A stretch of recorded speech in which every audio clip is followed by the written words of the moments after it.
Welcome back, everybody, to another episode of Big Apple Hockey. We are just a duo today as we got the big show on right now. I, of course, am your host, Marc Williams. Playoff Scruff is activated as hopefully playoff beer by the end of the weekend. Sorry, guys, I don't exactly grow facial hair that much. There's my banner. I've been looking around for it. And, of course, joined by the host of the Final Buzzer who did some work last night, Mr. John Folkowski. 2-0 series lead. Rangers looking real good right now. Islanders, maybe a change in net can give them a shot in the arm. So let's see what happens with these next two playoff series. Hands down, I got to agree with that. Maybe the change in net.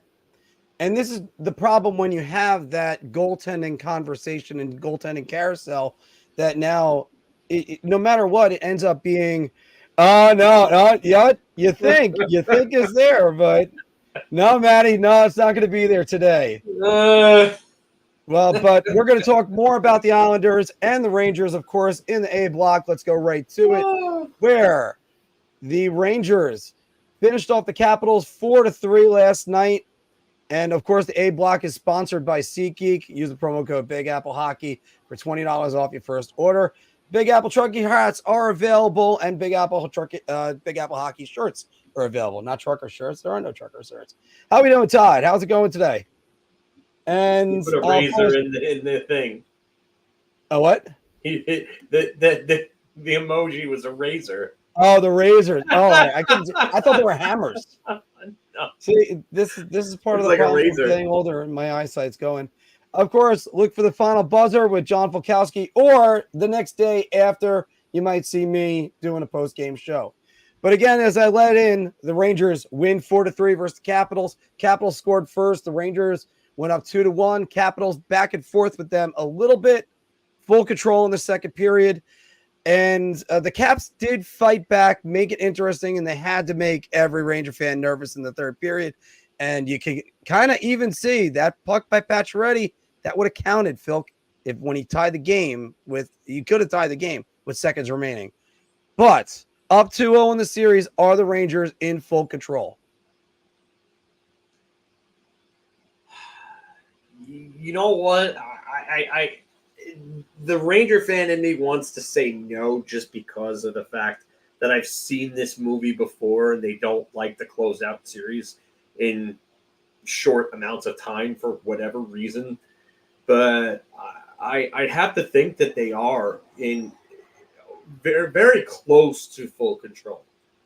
I do think that Washington's going to come out on Friday and they're going to attack with full force. They're going to come out flying. It's like the wounded animal theory when they're backed against a corner. They come out, and this is what Washington's going to be. And the Rangers have got to weather that storm. If they can weather that storm and get that first goal and get that lead in that game, then I think this series is done in 4. If they win game 3, it's done in 4. I don't see how Washington comes back with their spirits broken because Washington's going to give them the best effort they've put together all year on Friday. So it's up to the Rangers now really to make sure that they get through the first, I would say, 10 or so minutes of that game. Maybe it could even be a period. But Washington pushed back last night, and the Rangers were able to deal with that early goal for McMichael, again, and kind of a defensive breakdown, and they were able to recover from that and then take the lead in that game. And they blew that lead. Again, to a 2-goal lead or a 1-goal lead, and they blew that. Washington tied it, and then they went up. And they went up 4-2 on some great plays, including that Keandre Miller shorthanded goal, which was just chef's kiss, just that good. The Mika Zibanejad getting going, you talked about that. That was key. It feels like you've been beating that drum for a while. I feel like there have been, I don't know how many Bar Talk segments that we've had involving Mika Zibanejad over the last, I would say, 3-4 months. So, it was good to see him going. He got first start of the game. He played very well. He deserved it. Chris Kreider was great in game 1. He was all over Alex Ovechkin, kind of reminiscent of the job that Rick Nash did on Ilya Kovalchuk and Alex Ovechkin in the 2010 Olympics that actually prompted Mike Babcock to bring him onto the 2014 Canadian Olympic team.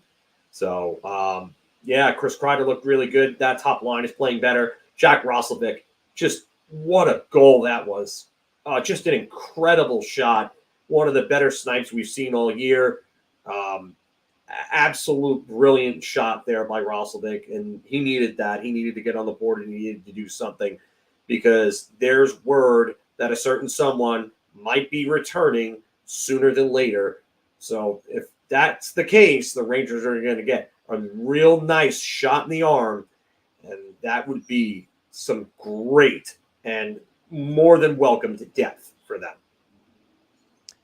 I gotta once again just continue what you're saying with that, echoing the praise for Roslovic on that shot. That shot was amazing. Beautiful. He was absolutely fantastic with that, and all of us. I was watching it with Maria and her cousins, and it was we all just looked at each other and went, "Wait, that's in?"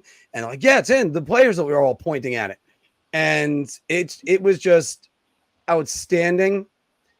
Now, one thing you kind of have to worry about with Ovi, because I think the step-on line got matched up against him, as you were mentioning that back in 2015, and a lot of guys were very thankful when Derek Stepan got moved out of the Metro Division.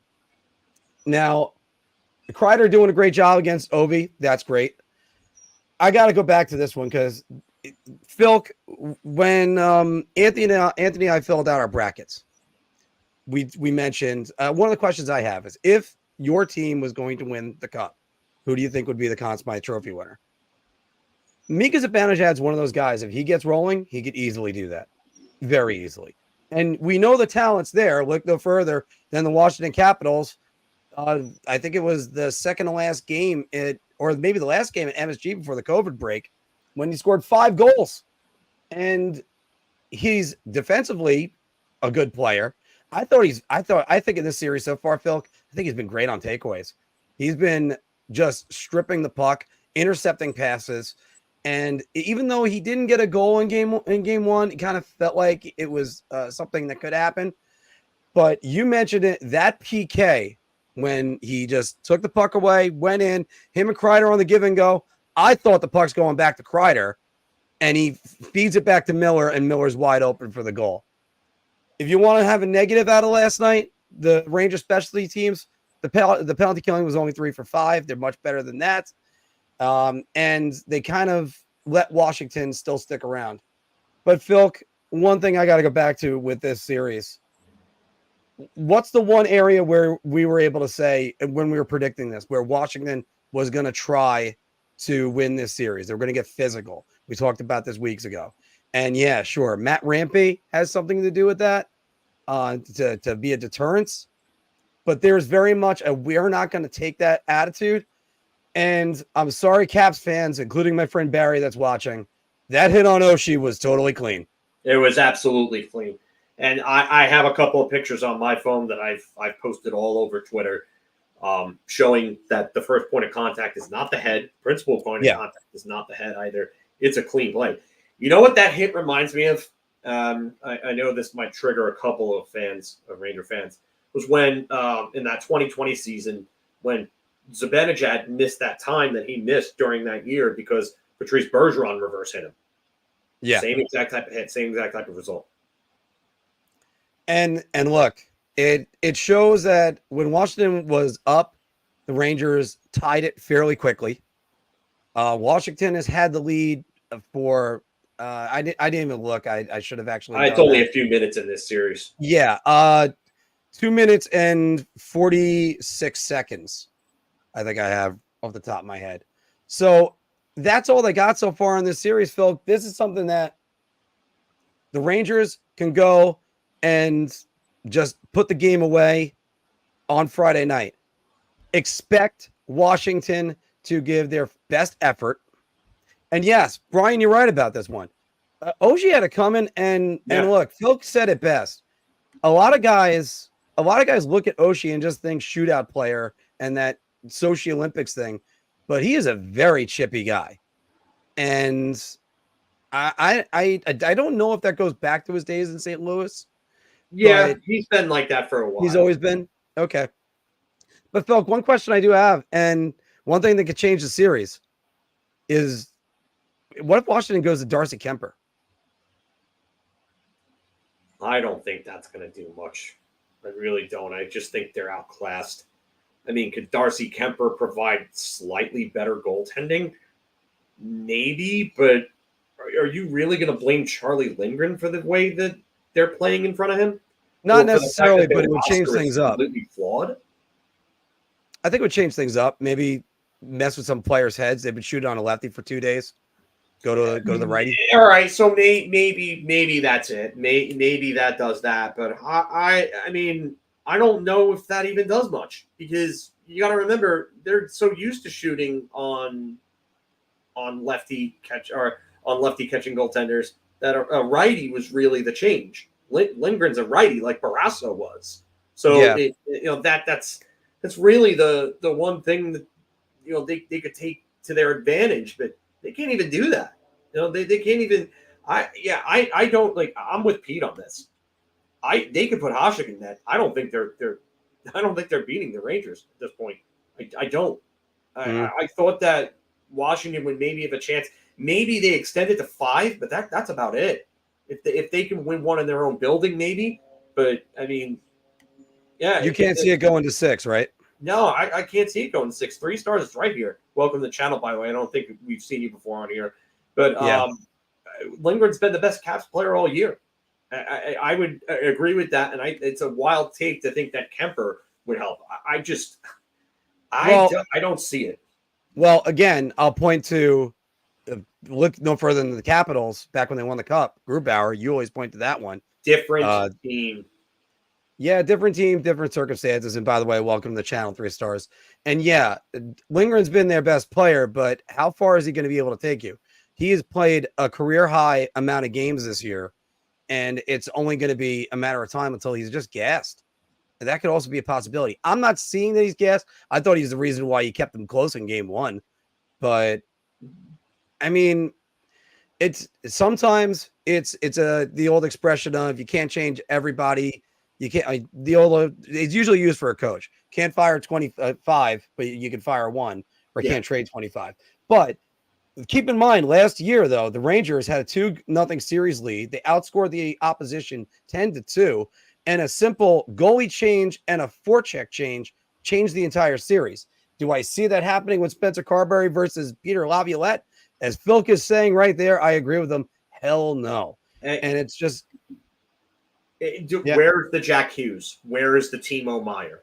Where is Dougie Hamilton? Where is any of that right there? And not only that, but their best player looks old, slow, frustrated, and exasperated. He looks just downtrodden. Like he's lost without Backstrom. The team just lacks the depth. It lacks the depth. And listen, Akira Schmid was okay for the Devils. He wasn't great for them. Let's not be fooled by any numbers or the fact that they lost that series. That team, I had no problem saying this, especially after seeing what Larry Brooks said about the Gallant Panarin conversation that was had in front of everybody. I think that team quit on Gallant because Gallant refused to make any adjustments, and they quit on him, and that was it. And you know what? I can't say I blame him at this point. And look at where we're at now. A better head coach, better team, better mentality.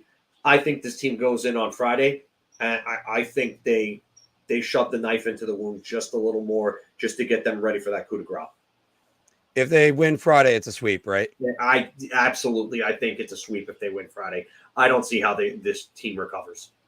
I've said Caps in 5, and I'm going to say there's going to be a game Wednesday night. By the way, Phil, 2 days off for travel days. Caps in 5, Marc. All right, Rangers at 5. I said Rangers at 5. I meant. Oh, you said Caps. It's in the article. Oh, it's not a mess up. Oh, man. It's not a mistake. Yes, that is. Phil, let's go across the river back to Long Island as game 3 is tomorrow night at 7:00. Canes lead 2-0 in the series. Anthony and I broke down some of it last night. You can always check out, or yesterday afternoon, I should say. Check it out later. It's not the GIF. Yes, it is the GIF. Anthony would agree if he was here. All right, fine. Let's get the GIF. All right, but there we go. Marc messed up. Everybody else gets to speak a little bit. All right, but Phil, the Islanders had a 3-0 lead in the game. The game winner and the game tying goal were 9 seconds apart and 2:06 remaining. And the Islanders only 12 shots in the game. Shades of Jack Capuano in Game 7 versus the Washington Capitals. I said the same thing last night. Oh, jeez. Oh my goodness. I said it yesterday on the show, so there you go. But Phil, 2 games are at home. They're going to turn to Ilya Sorokin, who we know has got plenty of talent. Can the Islanders actually even this series? Can they? Yes, anything can technically happen. I hate that drawback. What? I hate that line so much. Anything can happen. You know what? I can't. Yes, it's true though. It can happen. Do I think it will happen? I don't know. The one thing I'll say is that Carolina's goaltending has not really been that great in this series. Nope. I gotta plug that comment right there for Maria. Why not Nugget Apple Hockey? Big Durian Hockey? What is this? Legend of Zelda? Hardy Durians for everybody? Tears of the Kingdom? Let's go. But yeah, I do think that if Sorokin comes in and he's at his best, I do think that they can even this series. Will it happen? That's a different story. But they have to play 60 minutes. They cannot get a lead and then after 40 decide that they're going to sit on it like they have the entire year. And that's why they have so many loser points, because they blow leads, they get to overtime, they lose in overtime, and then that's how they've gotten here. And you can't win like that. That's got to be a mentality that's got to be erased. And you know what? We thought Patrick Waugh was going to come in, correct a lot of that from Lane Lambert, but it does not look good for them in that regard. Another thing that works in their favor. No, not that. That Brett Pesce is like that is a big one. Series. That's a big one. That's somebody who logs 22 plus minutes a game for them, and he's a solid shutdown defenseman. So the Islanders have to take advantage of that. You're going, and not only that, but you know who's coming in for him, right? Tony DeAngelo. Yep. And what is Tony DeAngelo absolutely terrible at? Defense. Thank you. Yes, so hands down. Advantage of that. Not only that, but he's a complete hothead and he's prone to taking bad penalties. So Pesce frees up Brady Shea, which is another thing. Great point from the resident Carolina Hurricanes fan here. So now Brady Shea is going to have to play differently with a guy that he played with in New York and did not play well with in New York. Now, are things different from 2017, 18, 2018, 19, maybe even 2020, the last time they played together? Yes, things are different. But Tony DeAngelo is still awful defensively, and now Brady Shea is going to have to change the way that he thinks the game and plays it, because he's probably going to have a partner who likes to roam around and do whatever the hell he wants. I mean, the last time the Rangers saw Tony DeAngelo one of the last times I should say, the last time they saw him in a playoff game in a Ranger uniform, his own teammate undressed him. Yep.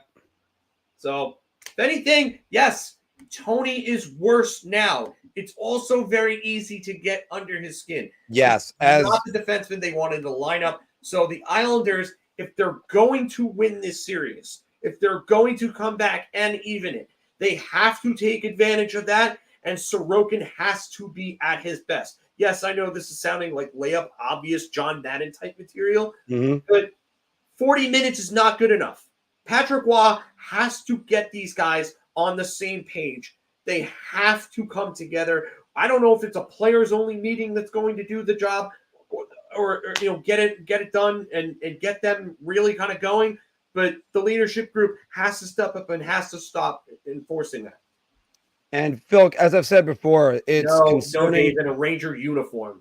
In a Ranger uniform, yeah. It's concerning that that's mentality when all these players, the vast majority of them are Islanders during the big run. You could say age, but this seems like more of a mental thing. Two things I just want to point out. First, I'm going to get razzed by somebody. At least it's by the most beautiful girl on earth. And secondly, Phil, when you realize that all you need is the word "hearty" in front of your food, that's what you stock up on in The Legend of Zelda: Breath of the Wild and Tears of the Kingdom. So now, getting back to hockey, which is more important, Ishikov might be activated for tomorrow. It's tomorrow night? Oh, I'm sorry. Tomorrow night, yeah, they're playing tomorrow night. I'm going to the game. So, by the way, if you're going to the game, Islander fans, you see me, feel free to say hi or give me the finger. And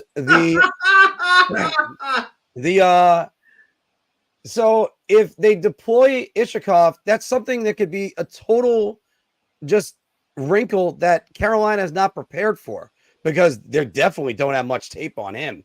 I mean, outside of that shootout move that was on TikTok all over the place.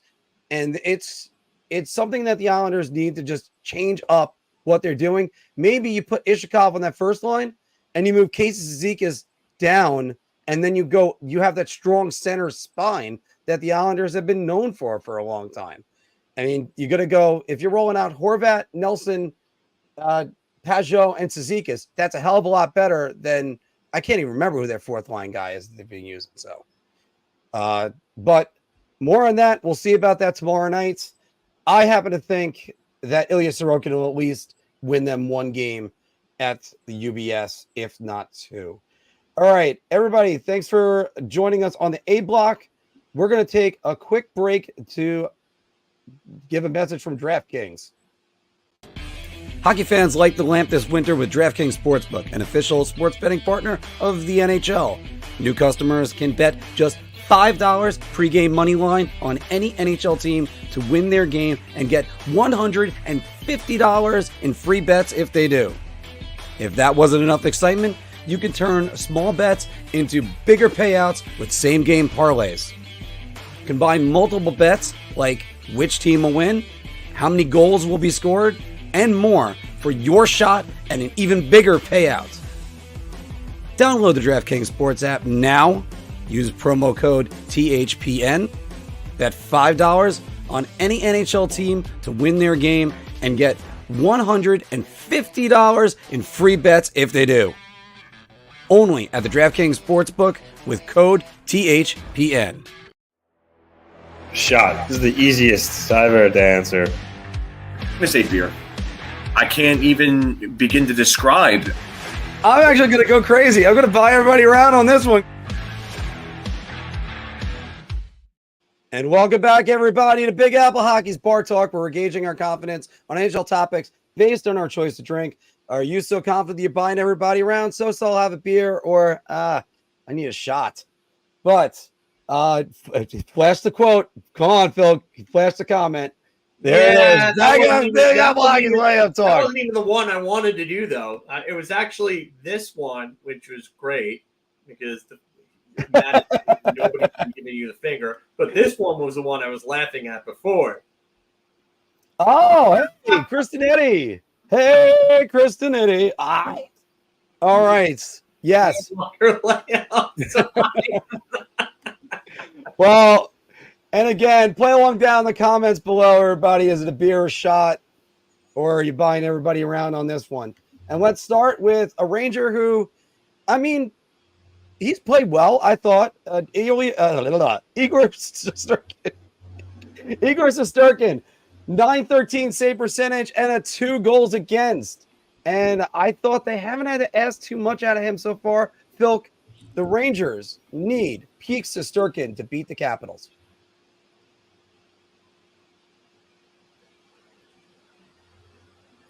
Beer? I mean, you're talking Peak Shesterkin, which is the 2022 Vezina winner. I don't think they need that. I mean, would they welcome that? Yeah, any team would welcome that.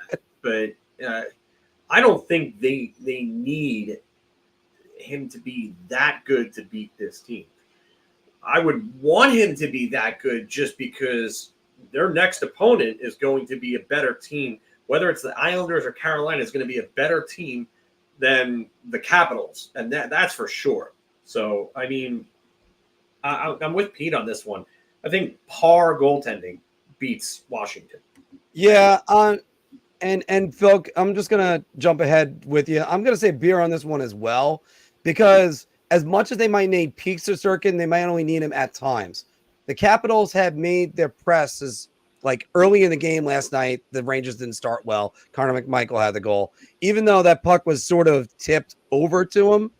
But all the Cast goals have been on defensive breakdowns, except for the even the power play goals that they scored last night. The first power play goal they scored, where Goodrow basically let Strome go to the front of the net, basically untouched, and he scored the goal there. If they didn't get through to him, it was getting over to Pacioretty. Yeah, and so it's just their defensive breakdowns have gotten into the back of the net, like they're big ones. Yeah, I don't see them needing peak Igor Shesterkin, 930 save percentage Igor Shesterkin, heart caliber Igor Shesterkin to beat this team. Well, look at what he had to do against the Islanders 2 weeks ago, because he saved that game and he saved their bacon. They better come out prepared, and they better come out the way the Capitals have been trying to come out the last couple of games. Yeah. When they go to, I think is it still the Verizon Center? No, Capital One Arena right now. Oh, okay.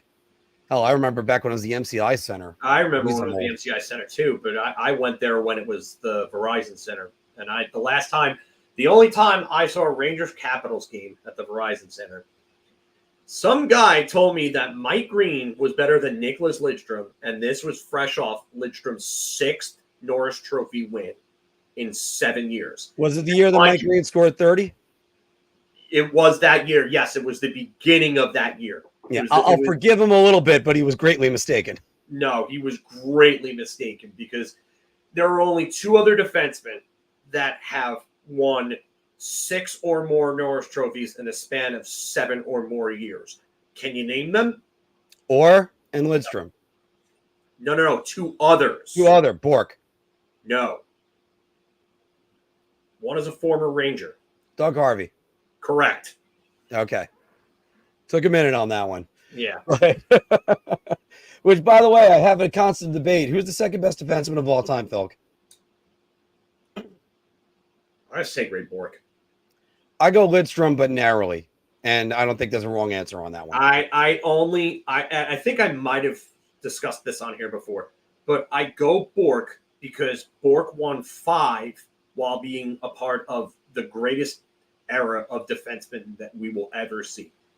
Yeah, if I recall correctly, did not win his first until Bork was in his last year. Leach had his very best, his great year. Yeah. Blake was kind of going down. Coffey was out of the picture at the time. But he won in 95, 96. What? He won that in 95, 96? Sorry. No, Coffey won in 94, 95.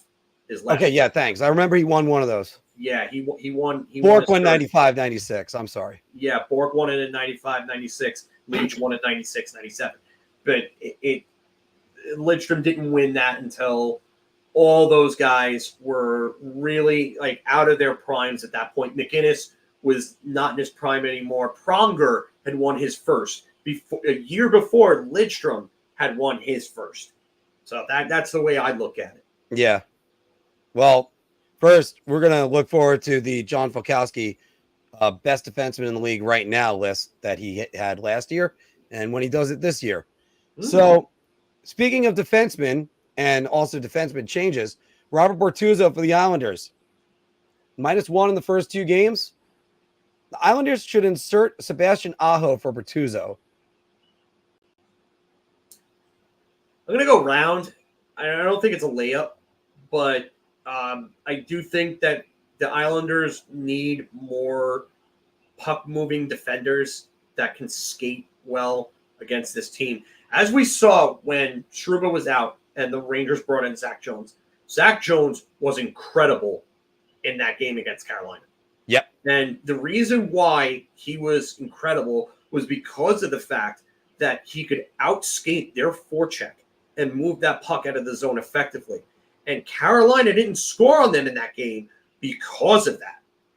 So, and not just because of that, obviously, but that was a big part of it.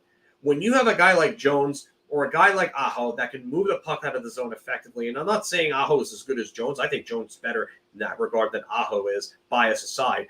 But I still think Aho would be an upgrade over Bortuzzo in this series. Mm-hmm. So I do think that they should make that change. I think if they make that change and they can get Sorokin going, I really think that it would do a lot for them. Not only that, but you can get your offense going at even strength by having a guy who can move the puck out of the zone effectively. Bortuzzo's not very good at that. Yeah, I gotta say, I think this series you need to go with Aho, and let me put a round on this one. I think the number one problem I'm gonna have with Aho being in is I get it. Sebastian Aho has the same name as Sebastian Aho, but look, the Islanders need a little bit more mobility from their defense, as you were just saying, and I think Bortuzzo has been getting walked a little bit, and even kind of the shot blocks haven't been there. I understand he's got Stanley Cup experience with the Blues, but you really need to change it up a little bit and get Aho in there and get a little bit more skating and mobility. Bilk, I got to point out this outstanding save last night. And actually, all right, well, I guess we're going to go to the big one. I thought we were just going to go with the small one. Watch this save. Yeah. This save is unreal. That is unbelievable.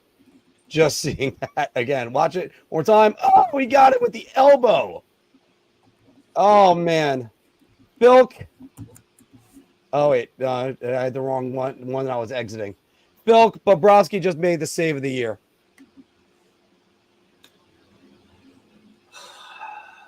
I mean, there's some real good ones that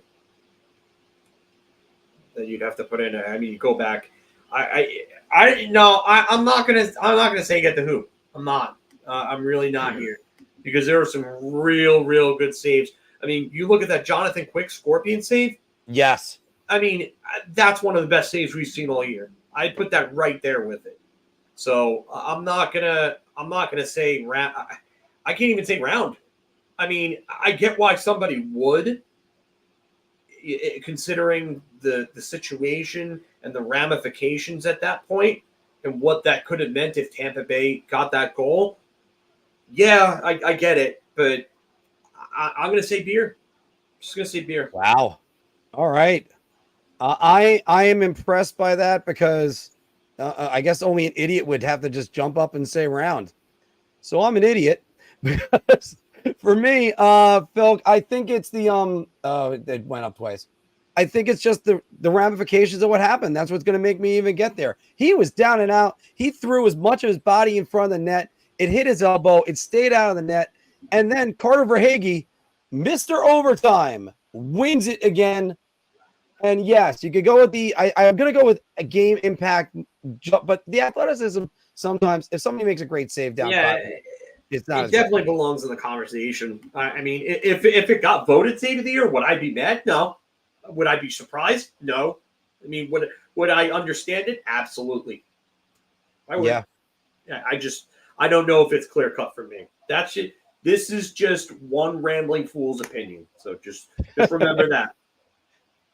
Phil, Boston and Toronto are going to play tonight. William Nylander could be a game time decision. They're hinting he might be playing. I actually didn't even know there was something wrong with them. But they're tied 1-1 in the series, going back to Toronto, even though they were tied 1-1 last year, going to Tampa Bay. This year's Boston-Toronto series feels like last year's Leafs-Bolts. I'm going to start this one, Phil, and I'm going to say, you know what? I'll go beer. I think there's just different things to this that make it. They were humiliated in game one for both games in this Saturday and last year when they took the major, and you got that Sheldon Keefe face that he had.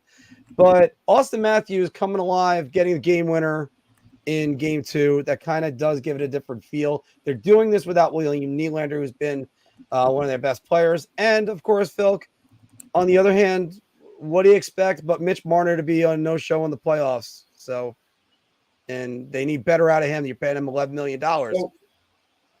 So what? So I just explain to me, how is it that, what's the comparison that's being drawn here? Because I'm not sure if I'm understanding. Does it feel, or how about this? Does it feel like Toronto might win this series? You know what? I'll go beer, because I get what you're getting at. I don't know if I 110% agree, but there is a feeling that Toronto could win this series. Listen, I don't trust Boston's center depth. I've said that many times. I've said the key to this series is really to shut down Pasternak and Marchand. If you can force the other guys to do the scoring, you have a great chance of beating that Boston team. But again, Toronto's guys, they also don't like to show up. When it seems like when the tough gets going, they're packing their bags and they're on the next flight out. Yeah, they're already doing the postseason wrap-up. Yeah. So, I mean, yeah, Marner's playoff numbers are not great. Matthews are not terrible, but they're not world-beating either like they are in the regular season.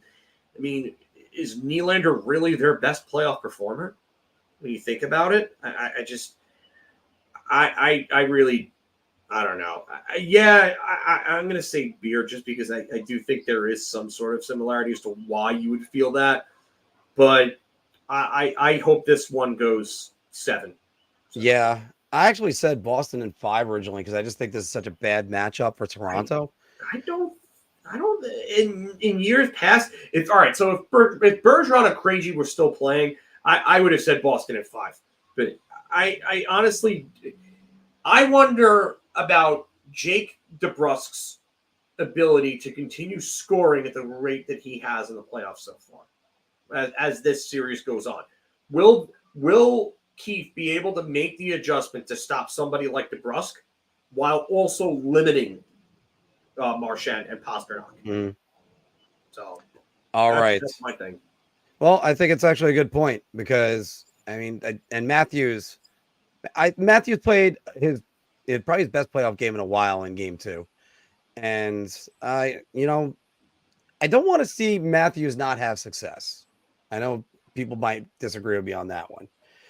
Phil, one guy who's going to be possibly out for the entire first round as well is Thatcher Demko, is considered week to week. In the meantime, Elias Pettersson, 0 points and -4 in the first 2 games of the series. Pettersson's production is more crucial than Demko's presence in this series.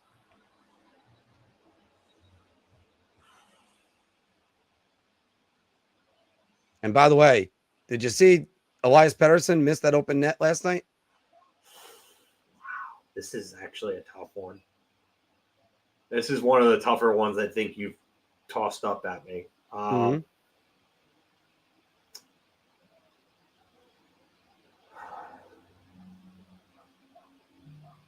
going to go beer. And I say this because you cannot have a number 1 center like Pettersson having 0 points and -4 through 2 games, but DeSmith is clearly not good enough to stay with Saros. He's just not. The Rangers proved this a couple years back, and it's going to be another losing matchup that he's involved with. The other thing that I've said, and I said this with Matt and Evan last night when they were on with me, was I was concerned about Vancouver and their defense and the way that they play, because what happens when the whistles start to disappear and guys like Quinn Hughes are forced to play a more physical, tougher checking game? What happens? Pettersson it seems like he's the one that's even a bigger hindrance right now than Quinn Hughes.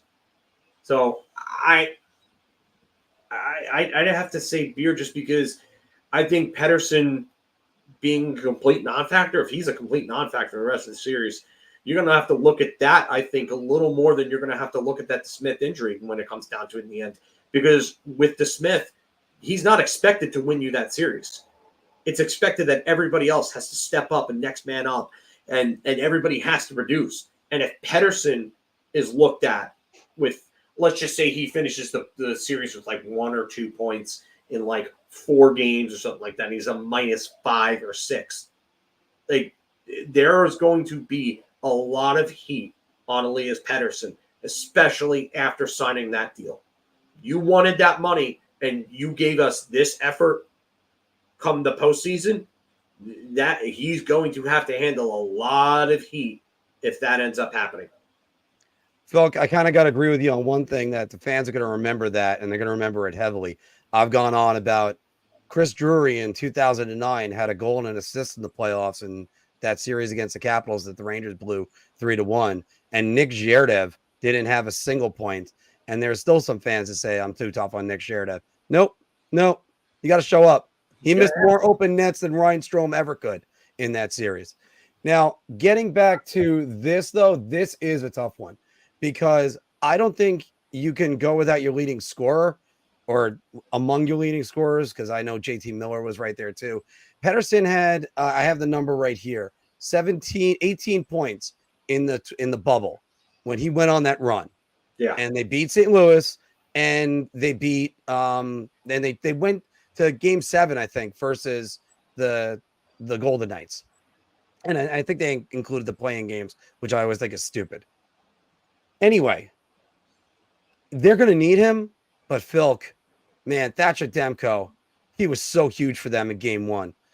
I honestly think if Nashville must be licking their chops going back home, 2-1, they're rolling. They've been one of the best teams in the league the last 2 months. It's one of the reasons why I said Vancouver is going to have trouble. I wanted to know the health of Demko, but also, does Vancouver have the experience to do this right now? We're going to find that out soon enough. And Philk, one series that is just a ton of offense right now. Avs Jets. Game 1, 7-6. Game 2, 5-2. The over will hit every game of Avs Jets in this series.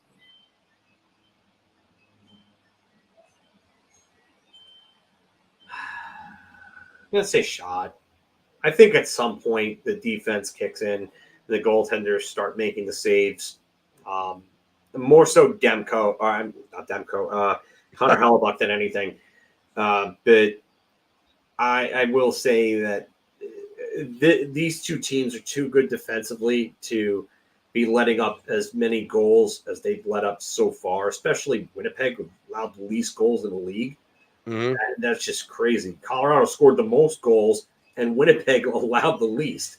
Like, you figured this would be some sort of in-the-middle type matchup where it's the irresistible force versus the immovable object. We just haven't gotten that yet. We've gotten a run-and-gun Super Smash Brothers Melee type affair where it's 7 characters on one screen, and it's just a battle royale, and you see just lights going everywhere because goals are being exchanged. So it's... I think that this at some point they're going to slow down. I would imagine the next game the coaches are probably going to really try to tighten both teams up in their end. Miracle on Manchester flashback. Darrell Evans, I was just talking about this earlier on today, I believe. 6-5 overtime win. Wayne Gretzky has 4 points through the first 2 periods of that game. Edmonton has a 5-0 lead, and Los Angeles scores 6 in a row, including Darrell Evans' overtime winner, and LA wins that series in 5 games. Unreal. Off the face-off, bar down is where he went on that. Yeah, absolutely bar down on that shot. I mean, that was the greatest moment of Darrell Evans' life Yeah. And that's a name that you would never even know of unless you absolutely know this incident. And as a Wayne Gretzky fan and having watched this many times, that's something that's kind of etched into my head. And again, Phil, to go into that, you remember if you watched NHL Overtime, by the way, everybody, and the clip is available on YouTube, that the Oilers were just laying down on the ice in disbelief. They could not believe they gave up the 5-goal lead, and it happened within the closing minutes. And by the way, sticking with actually, I forgot my answer for a second. Yeah, I'm going shot on this. I understand that some people might want to argue Connor Hellebuck in the playoffs. What's his reputation?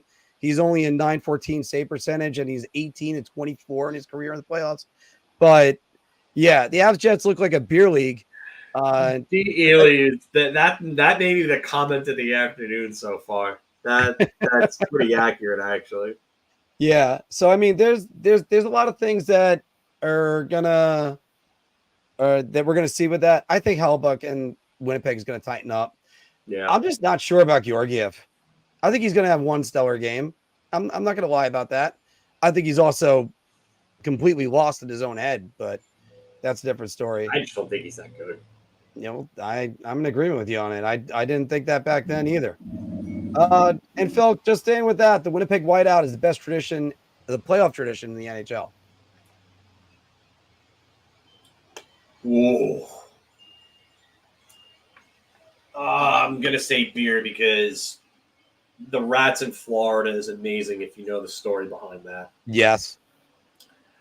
The Octopus in Detroit is great. The fact that Nashville has catfish and now there's a commercial about a dude sneaking a catfish into a game. Yeah. I mean, I got to say that's up there, but I got to go beer. The one thing I will say that was really cool is that the Coyotes in their last game adopted it. Yeah. And I hate to bring up sad moments there, but that Winnipeg White, one of the coolest things I think of that last game in Winnipeg in 1996, when Detroit basically closed them out and closed out that franchise, send them to Arizona. That whiteout was insane. That crowd was nuts. So, it's up there, but I can't say for sure it's the best. I am.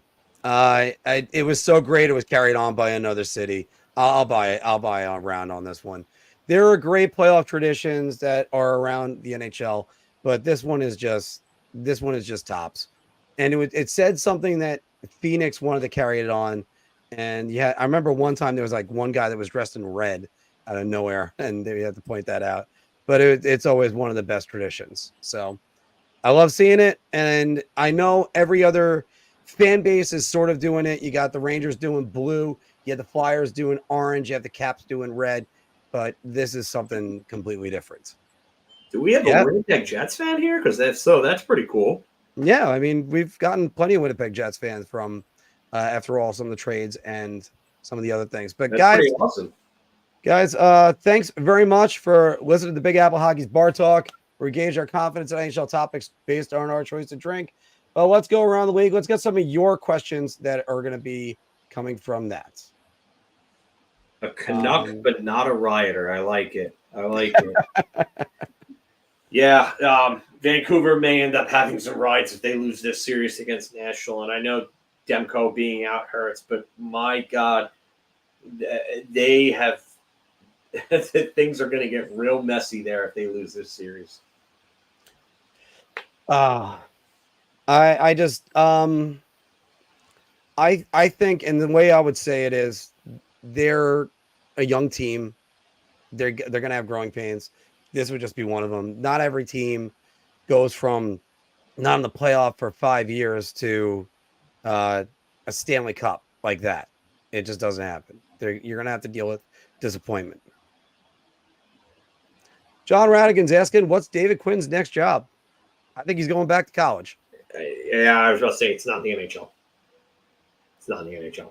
Yeah. I can't see it. It just, how does a team like San Jose that literally has no modus operandi other than getting first overall picks. Fire him 2 years in, and then you hear the stuff about the Rangers. He was there for what, 19, 20, 21. He was there for 3 years and he got canned.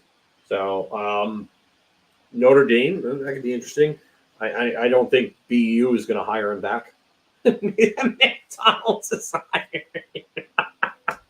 The Devils are going to be sticking with Travis Green.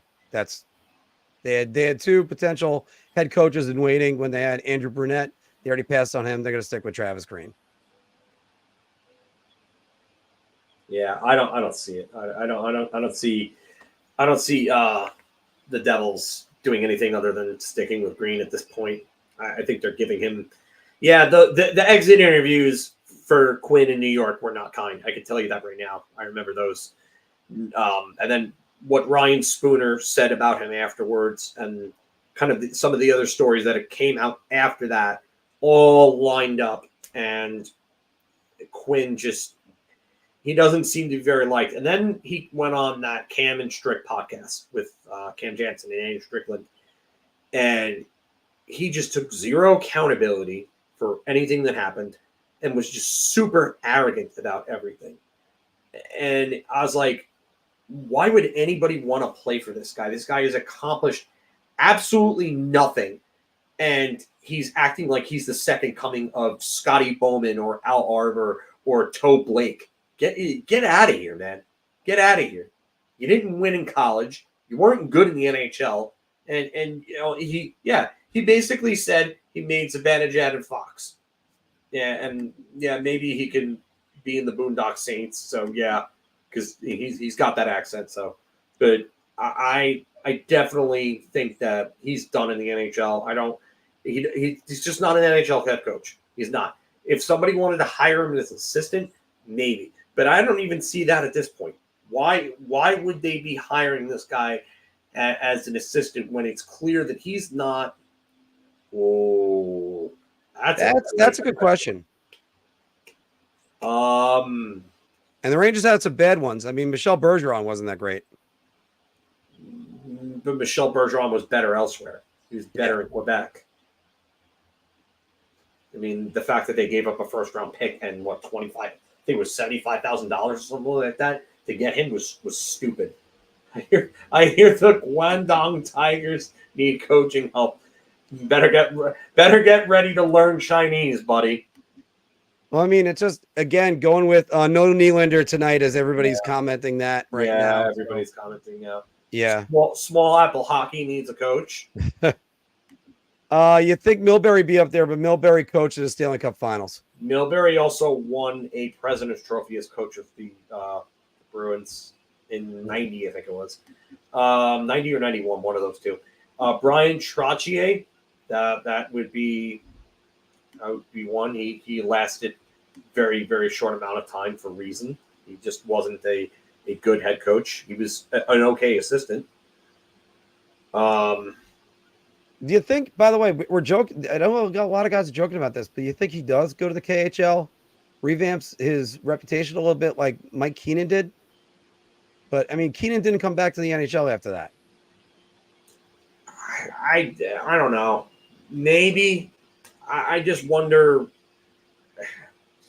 My problem with Quinn is the fact that he coaches like he's coaching out of a Coaching for Dummies book. Like you're telling players not to stick handle on 2-on-1s. What are you doing? What are you doing with yourself there? Like, I get you don't want to, like, if you're trying to tell them not to just try all these crazy dangles and be complete puck hogs on 2-on-1s, okay, but that's kind of common sense. It's kind of common sense. No one's going to do that. So why are you even saying something like that?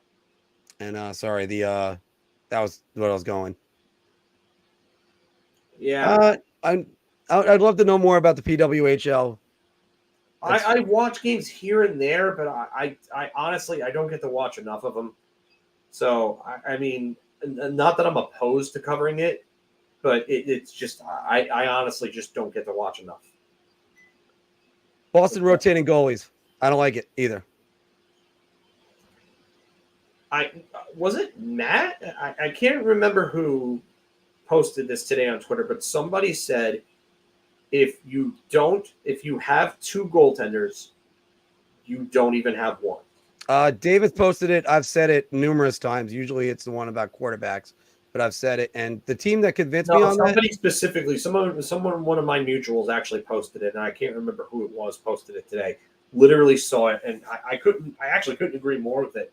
Like, how are you going to rotate these two and expect to win a series because you're not giving one consistent time at that point. It just I don't get it. and it's also the team that kind of proved that to me is the 92 Rangers, 91, 92 Rangers. That great. It was great to have Van Beesbrook in and Richter in, but you saw what it was like when you gave Mike Richter the starting job in 93, 94 and such. And that's just. Yeah, and everybody always looks back at Richter and the 65-foot shot from Francis and how that basically derailed that entire series. They should have won the Stanley Cup that year. They should have. Yeah. That should have been it. And if they had, God rest Roger Nielsen's soul, but if they had a coach that was a little more firm with a little more resolve and the roster makeup was just a tiny bit different, a little more grit, you added Teakin into that team, and you added someone like, I would say maybe McTavish or someone like that, I think they could have won it that year. Well, I'm sorry. Let me go to Mr. Fantastic's comment before I go right back to Mikey O's in a second. But Mr. Fantastic says, I like having two quarterbacks. Here's the problem. No, and everybody will tell you this. He didn't say I like. He said it's like. Oh, it's like. Oh, I'm sorry. Yeah. All right. Well, then I read it too fast. Get the kid, Marc. All right. I'll get it out in a minute. But let's go to Mikey O right here. So I'll list the teams in the playoffs above the Caps. How is it possible? And you know what? It's just sometimes divisional playing standings, it lines up. There you go. And it's just what happens. I think people tend to freak out and go, how is it that the what do you call it? The St. Louis Blues, they're 15th in the league and they're not in the playoffs. Sometimes it happens. It's just ebbs and flows. Yeah. Yeah, definitely. I mean, a lot of teams do abuse the LTIR, so yeah, that is going to happen. I will say this. You have a team like Vegas getting back Mark Stone and everybody's making the jokes after the first goal. This is going to change in the next CBA. So the teams that want to get away with it now while you can. Because Emily Kaplan reported that it's not going to change until the next CBA. And I tell you, the next CBA is going to have a lot of discussion around this. A lot. But here's one reason why I think the Players Association might be all for it. Because you hide stuff on LTIR, and then the players end up rotating in and more money in the playoffs for players that you're paying. Look, I also just think we got to worry about getting too high and mighty about this because if the Rangers activate Philip Hedl, they're right in that boat too. They're going over. The Islanders, if they would have activated Anders Lee for Game 7 versus the Tampa Bay Lightning, they would have gone over the cap. There was the story I just read today about Patrick Kane in 2015 was out for a while. They stashed him on LTIR, and then they added a lot more guys, including Antoine Vermette, who could have gone to the Rangers at the time. And instead, they ended up getting Keith Yandel. So, I mean, there's a lot of that where you have to ask, is it just bad because Vegas is getting noticed for it, or is it bad because Tampa Bay clearly benefited from it? I'm going to say it was probably just bad because you had Tampa that won 2 cups using that, and then Vegas trying to do it, failing to make the playoffs, and then getting away with it last year, and now getting away with it this year. I think Vegas is more egregious than Tampa. You got to remember, Tampa, when they had it, Stamkos and Kucherov were out for very, very, very, like the majority of the season.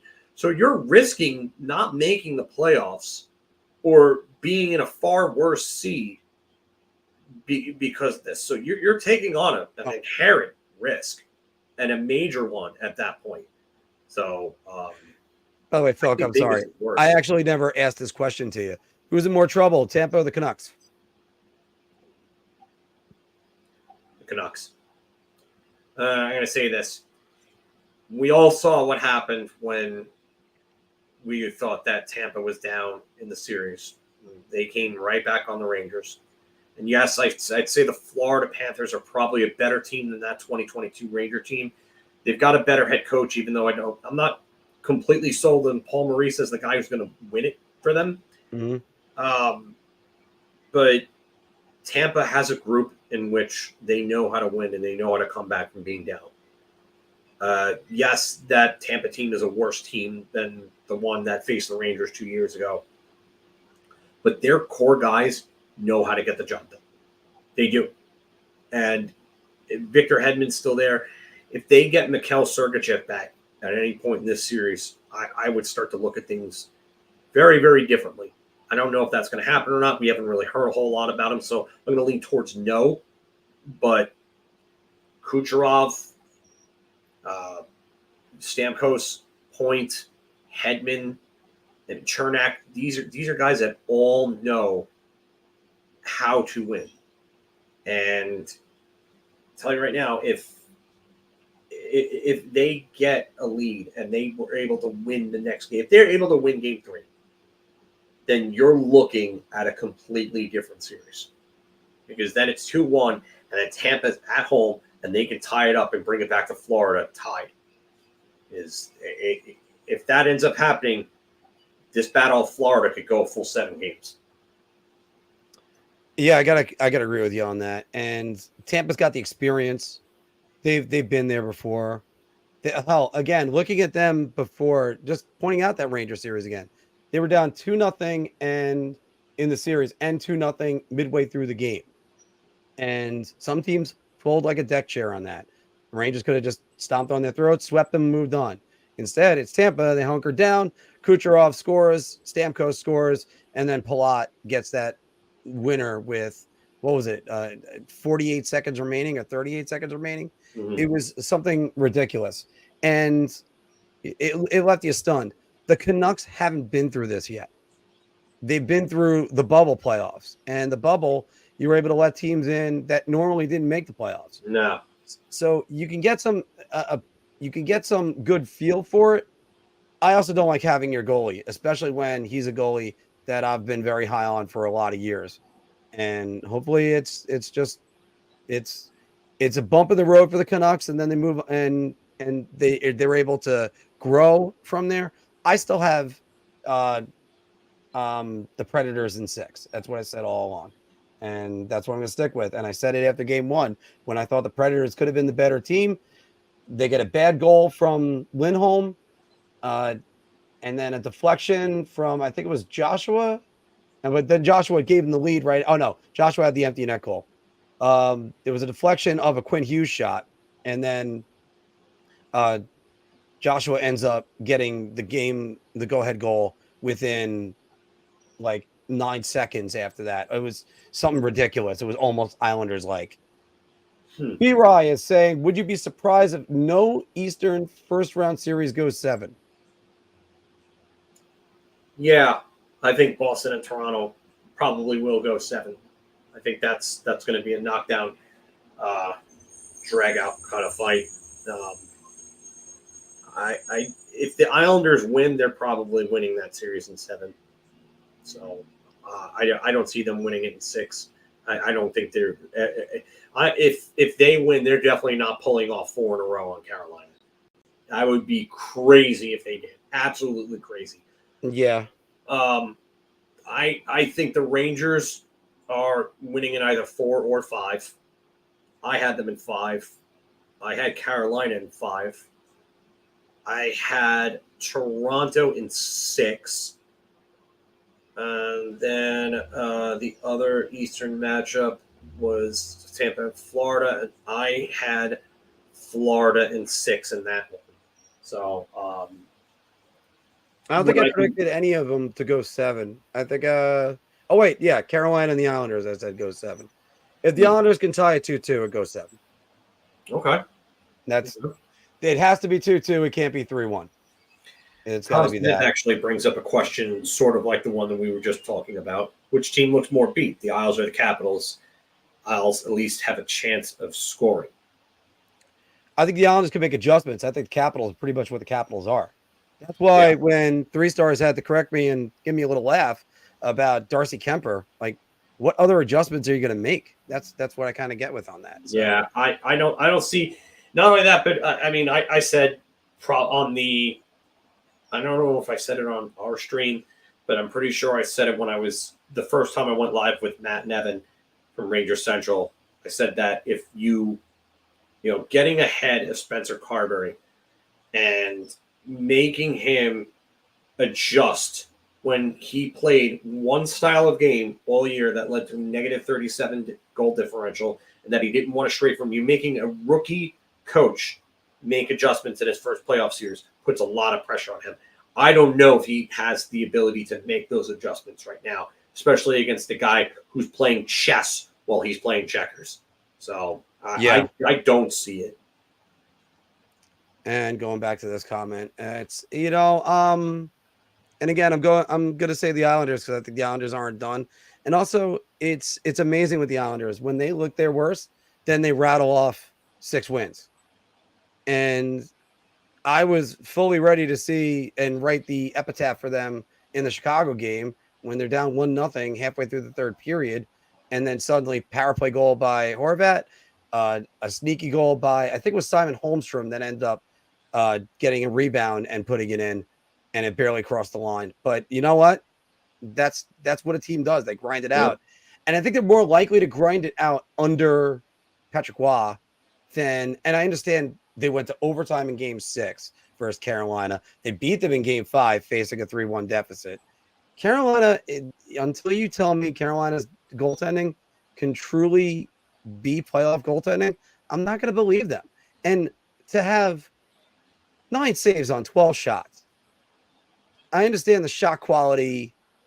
They were all pretty good. I'll say the goals that went in were all good, but come on. That by the way, that's the reason why goalies need to get in a rhythm, and sometimes seeing less pucks hurts them.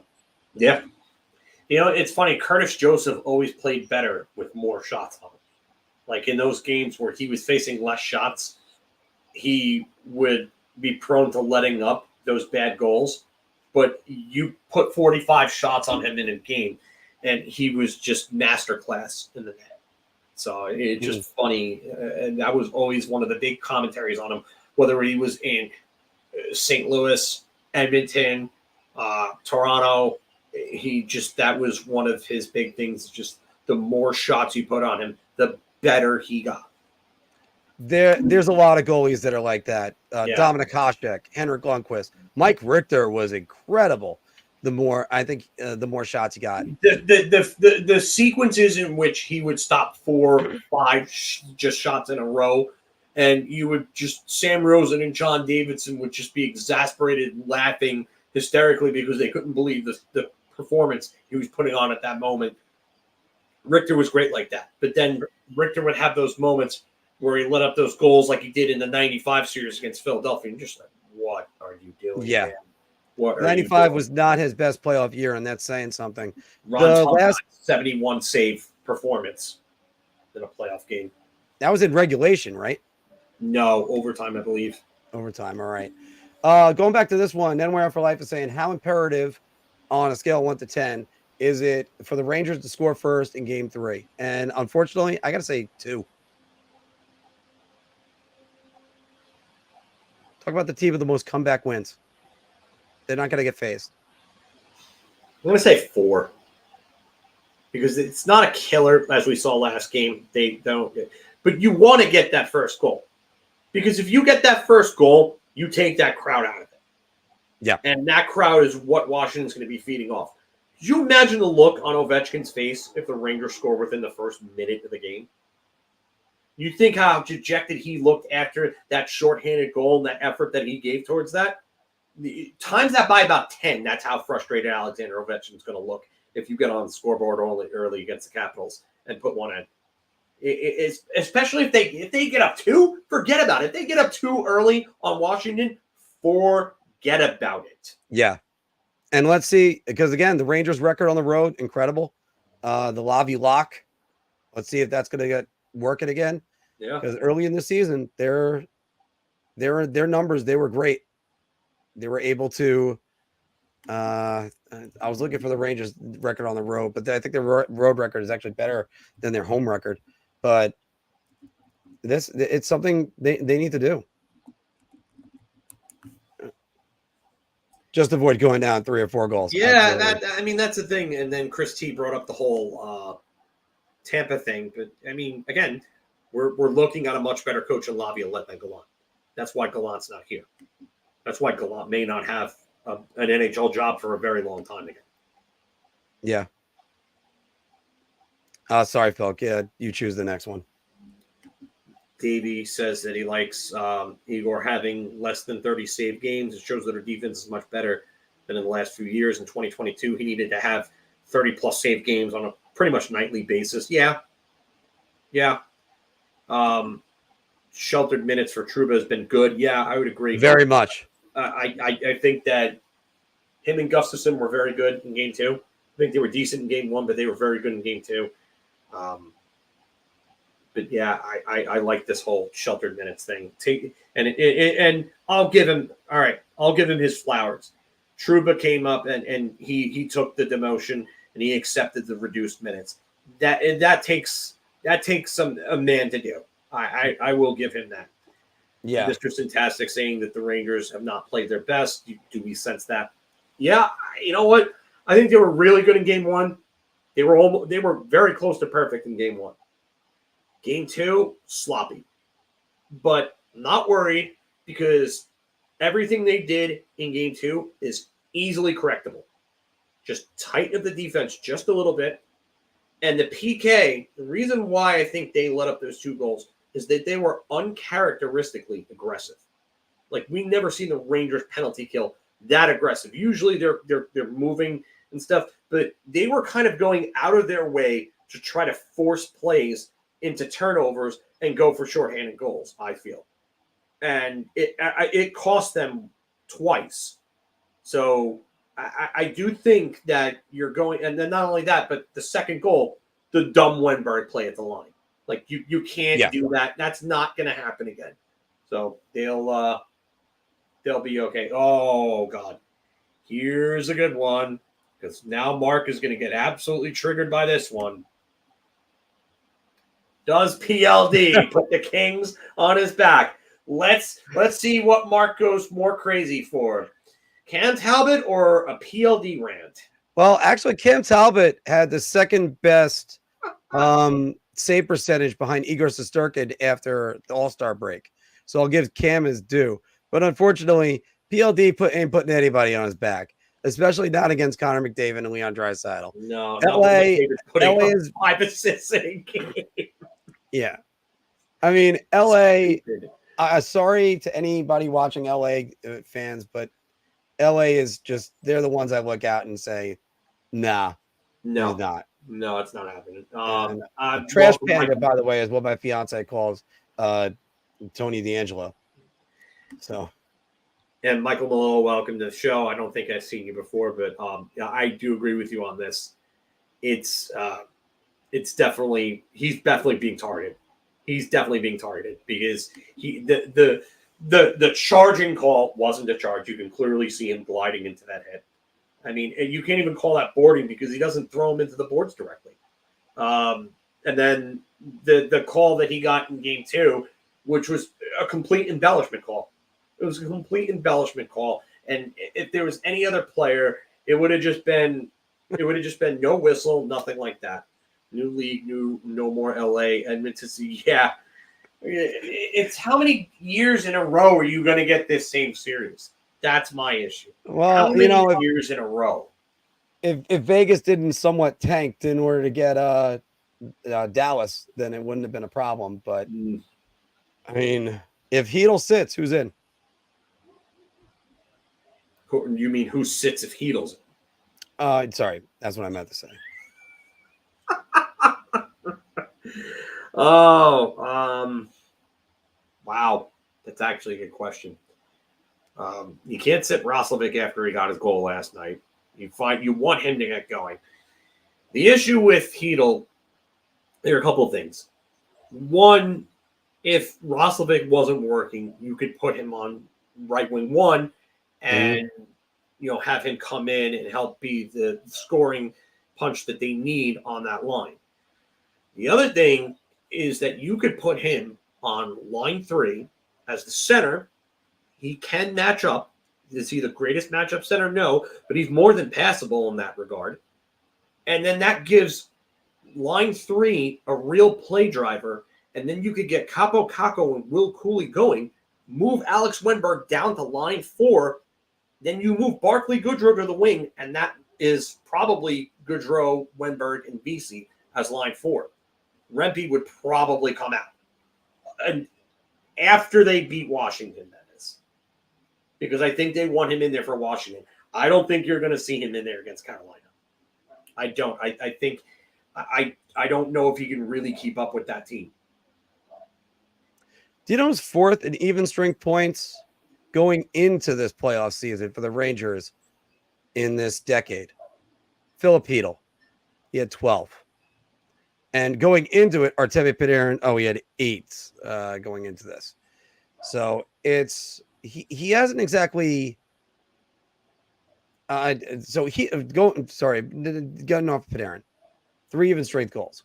But I do think, well, again, as Phil outlined it, in the next series, you might want to see Wenberg go down. And then you have Goudreau on the wing where he's better and Vesey.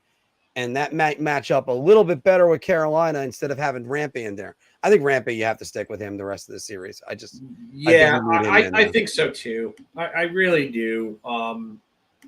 I think that you go in there. I don't get this comment at all right here. Hedel doesn't deserve to be in. It's too late. I listen, whether you disagree with that or not, it's not really any of our decisions to make. Right.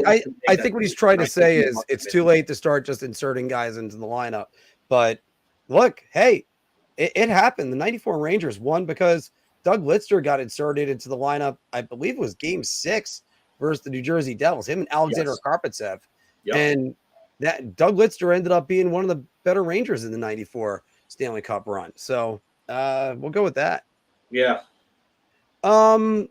I think Cooley's been fine where he is. I like this game. Yeah, I wouldn't. And the thing is not only that, but you want that center depth. And Laviolette talked about it today. Vince Mercogliano had the tweet, I believe, and he liked that the job that all of the lines were doing on Ovechkin, not just one specific line, but all the lines. And I believe by having Wenberg on that 4th line, you take a little bit off of him when you're expecting in terms of offense. I feel like with 4th line minutes, he can be a little bit more of a play driver on a 4th line. And then you put him with 2 guys like Goudreau and Vesey, especially against a team like Carolina. That's 2 solid matchup lines on your bottom 2 lines right there. Yeah. Because Kako's good defensively. Cooley holds his own defensively. Hedel holds his own defensively. And that line can give you offense as a solid 3rd scoring line. And I understand what people are saying. They want to see, like B-Rise saying right there, Cooley. Yeah, he wants to see Cooley, Goudreau, Vesey. Yeah, I get it. I get it. But I think right now you don't mess with Roslovic, even though he was largely invisible the rest of the game, but he got a goal. So, I'm with State here. Wenberg, you want him at center. You don't want him playing wing. And if you're going to put Hedel in the bottom 6, I mean, why not improve your center depth at that point? Yeah. You don't want to put Hedel on a wing, and you go with the center depth. So I agree, Chris. No need to make adjustments yet. And it's just a good problem that Laviolette has. It's not even a bad one. It's not even a decision that I sit there and say, oh, well, I don't envy, Laviolette having to make this decision. I think come the time, and they may, let's just say they go up 3-0. Laviolette may look to insert Hedel at that point. He may. You never know. Just because he may want him to get a tune-up game in before they face Carolina, because it's tough to jump right in to playing against a team like Carolina that plays with that much intensity and speed. Hey, Phil, which is a more annoying horn, the one in Carolina or the one in Pittsburgh? As you said, the play in Carolina is an annoying horn. I don't know. I don't really. Carolinas, maybe.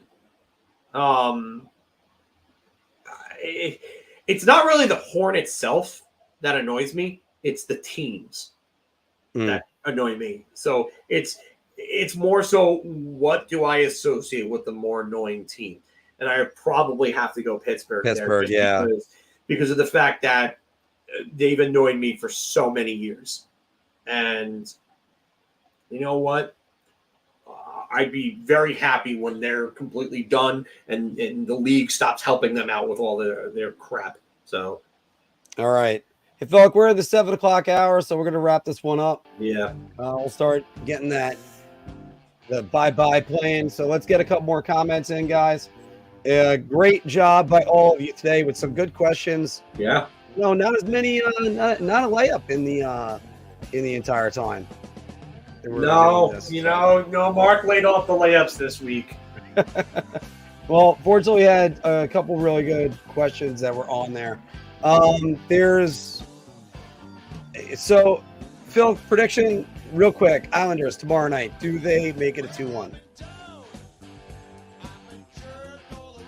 I'm going to go yes. I think they come back to UBS and the goaltending change. I think you could put in Aho or Bortuzzo, and I think they find a way to squeak out a win. Game 4, another story. Who knows? I think they do. I actually think Sorokin might steal the game, and they might rely on him. Look, Wallet doesn't care if there's too many shots on the goaltender, or the shot differential, but you just got a feeling that the Islanders have to have this game, and usually in the games that they had to have, they've won, so that helps. Pittsburgh's always been pampered by the league, so I really don't need that. Overtime, a Game 3 classic. Oh no, I'm going to be going. Yeah, it's funny because there have been some real big, double overtime games in Game 3s throughout history. I believe Stefan Matteau's first double overtime winner in the '94 series was in Game 3, if I'm correct. You were correct. Yeah. So.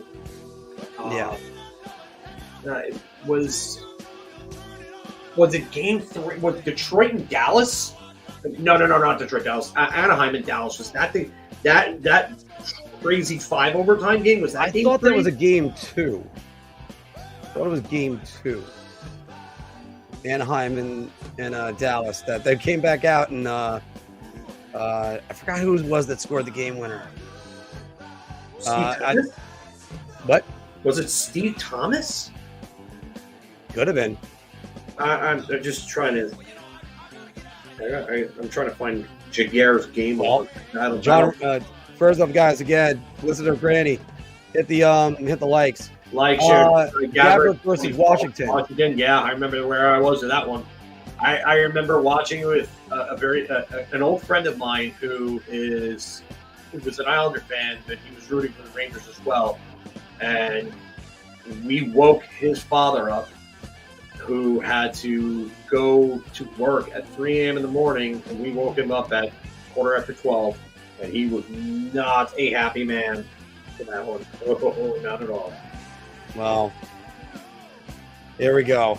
All right, guys. Once again, thanks very much for joining us today, and we will see you fairly soon, if not Friday, maybe Saturday. I mean, Lord only knows. Might have 2 shows on Friday. Might do one in the afternoon and might have folks do one at night. All right. But, guys, thank you very much. If you have it, make sure you like, share, and subscribe. Have 111 of you watching on X and on YouTube right now and a couple other platforms.